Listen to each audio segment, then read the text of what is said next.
Hare Krishna.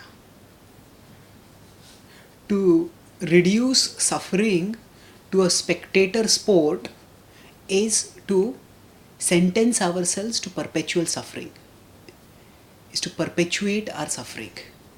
Now, spectator sports are, as the word says, sports in which people don't participate but people simply act as spectators.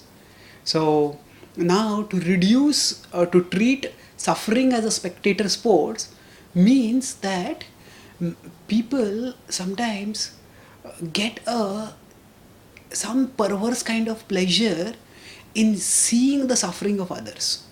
Now that pleasure may not be gross, as is in the case of sadists. Now, sadists are people who delight in other suffering and often themselves inflict suffering upon others.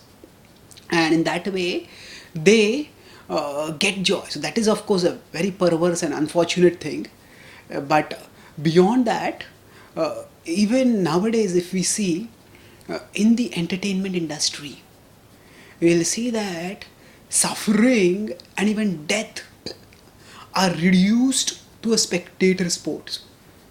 That means that if there are action movies in which there is a huge building and then boom, there's a big blast, and when some huge building falls off and people die, and those people who are watching it, they say, oh, maza aa gaya. Spectator sport. So what is happening? Suffering is being reduced to a spectator sport over here. Rather than realizing the reality and the gravity of suffering, the whole phenomena of suffering is treated with levity. Levity means it is treated with light-hearted frivolousness that is inappropriate, jarringly inappropriate for the situation. Now moving further, if we see nowadays there is breaking news and live broadcast, and sometimes wars as well as terrorist attacks are broadcast live. Now of course when such things happen right close to us in our neighborhood, then people feel horrified by it. But when it is happening say far away, say war is happening in Iraq or Afghanistan and people are watching it in America, then war also becomes a spectator sport. People basically get some entertainment through that.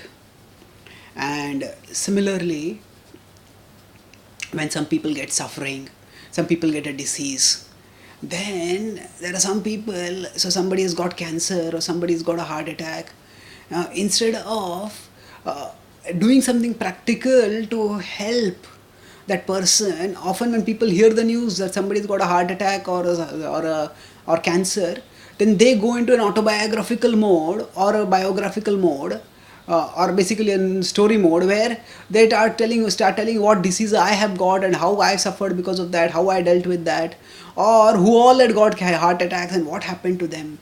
So in all these situations, the approach is something which just overlooks or which tries to downplay the reality and the gravity of suffering. And such an attitude often makes us blind and unprepared for the eventuality of suffering when it will befall us, as it inevitably will. Now, all of us may not be caught in a terrorist attack or in a war, but all of us do have to get diseased, grow old, and ultimately die. So Krishna says in the Bhagavad Gita in the 13th chapter, when he talks about the characteristics of knowledge, he says Janma Mrityu Jara Vyadhi Dukkha Doshanu Darshanam. So he says Janma Mrityu Jara Vyadhi, that old age, disease, death, these are Dukkha Dosha Anudarshanam. See that these are serious faults, they are miseries, and the miseries are dosha. Anudarshanam. See them with the eyes of knowledge. Anudarshanam.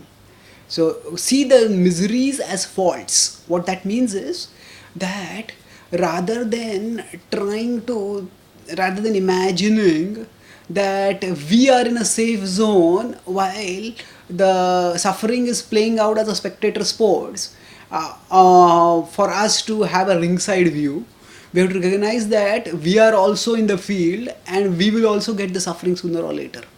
So In spectator sport, if a bowler is bowling bouncers and batsmen are getting injured, spectators may just clap, oh, what a deadly bouncer the bowler bowled.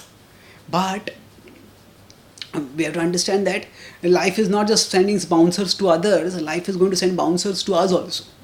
And that's why when we recognize, whenever we see suffering around us, rather than somehow trying to deny the reality of suffering by treating it with levity, we can recognize its reality and see that as a prompt towards moving ourselves towards spiritual consciousness.